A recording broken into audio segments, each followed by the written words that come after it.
Welcome back, guys. Today we are going to be taking a look at the Canon 60D from 2010. Is it still a relevant camera today? Let's check it out and find out.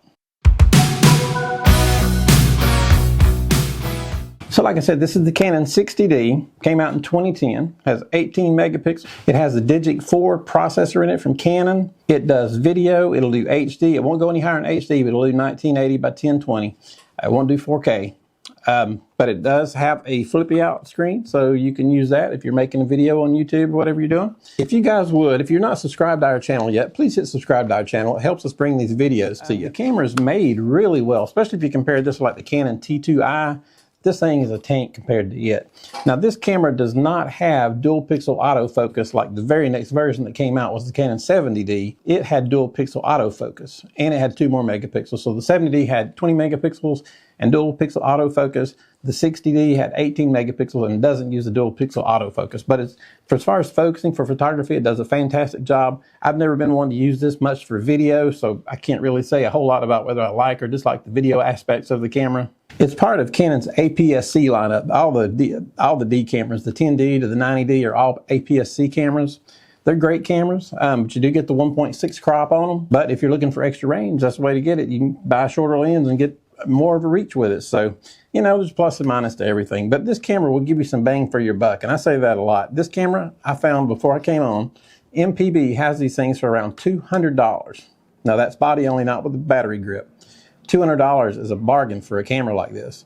Now, if you're shooting and you want to shoot a wedding, or maybe this is going to be a backup at a wedding, or a second shooter's backup, or maybe the second shooter's camera at the wedding, put the battery grip on it. Put 2 Canon batteries in there. You can shoot all day. You won't have to change batteries. Still have some extras with you, but you shouldn't have to change batteries. The batteries on this last and last and last. It doesn't have all the new stuff like the mirrorless cameras do. You know, it doesn't go through batteries like nothing. The batteries last and last in these things. It has a 9-point cross focus system in it. So you choose one of the 9 points and focus on it. Same way most all cameras were done. I think the 5D Mark IV and all the cameras were done that way until we moved into the mirrorless. Now we got that crazy focusing where it distracts your eye and follows. But this was the way we did it for many, many, many years. And it worked great. This camera, weight-wise, it was going to weigh more than like the Canon T2, but it's made better than like the Canon T2. I say the T2 because that was probably what the competition was around that time. It does have live mode face detect. Like I said, I haven't used it a lot for video, but I do know that it has that, and I've got that on a one of my other D cameras, and I did use it the other day. I think it was the 70D.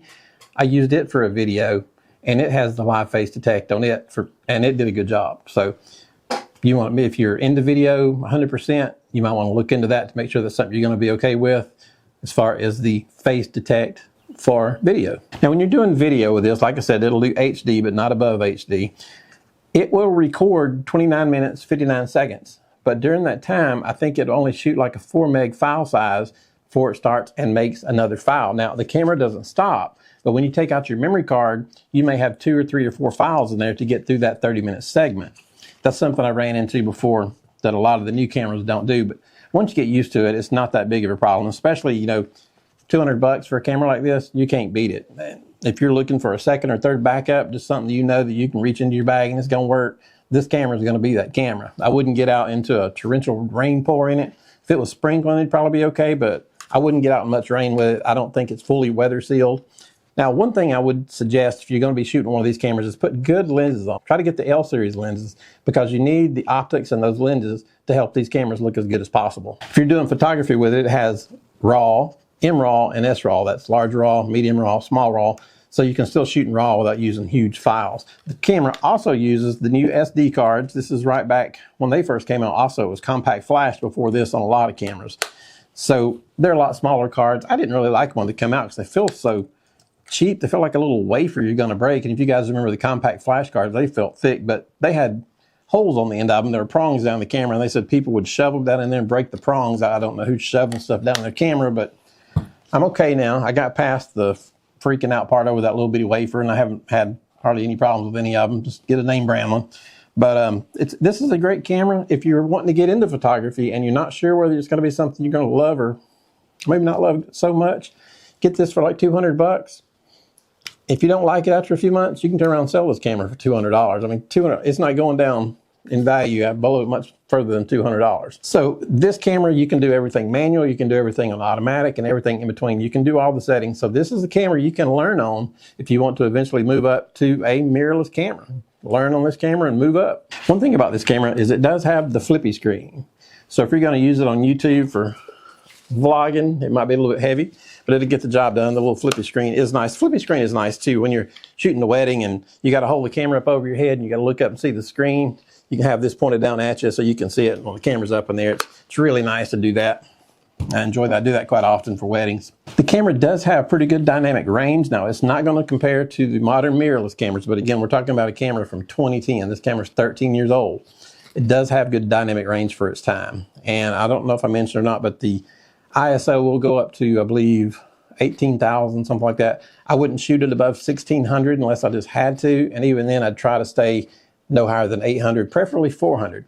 If you're shooting in the studio, keep it, 100 to 400. If you're outside of the wedding, try to keep it 400 to 800 if you're like in a reception hall or something like that doing the reception. Just don't try to go too high with it. If you get into a jam and you had to go to 3,200 with it, use the program to get the noise out. It's not that big a deal. It's still going to look pretty good. It will shoot 5.3 frames a second. And one thing I like is it has the light up LCD. So if you're in a dark reception somewhere, you can hit the light and you can see all your settings on top of the screen. Just hit the button and the light will come on. That's a nice feature to have. Believe me, I've used it many, many, many times. But this camera, I still have one, obviously.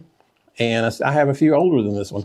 I just don't want to get rid of these older cameras. You can't get that much for them. And I don't know, what am I going to do with $200? I'd rather have another camera that I can grab than have $200. $200, you can go to Longhorns with a few people. All that money's gone. You never get that back again. This is a camera that I can reach and use and make money with. So I recommend this camera. If you're just starting out and you're just learning, get it. Spend the $200, get you a lens. If you love photography, keep going. Learn this camera, move on to another one, work your way up to mirrorless if you want to. If you don't like it, what have you lost? You can sell this camera for $200 or maybe $195, lose $5 on it, but you're not going to lose much money. So it's not like you have a huge investment. It's not like you're running out and buying a Canon R5 for $4,000 or whatever. So with that said, I recommend this if you're beginning. If you're a second shooter, maybe looking for a backup camera, or if you're just looking for a camera to learn on, the Canon 60D would be the way to go. So hey, for helping you guys out, hit subscribe. Y'all have a good day.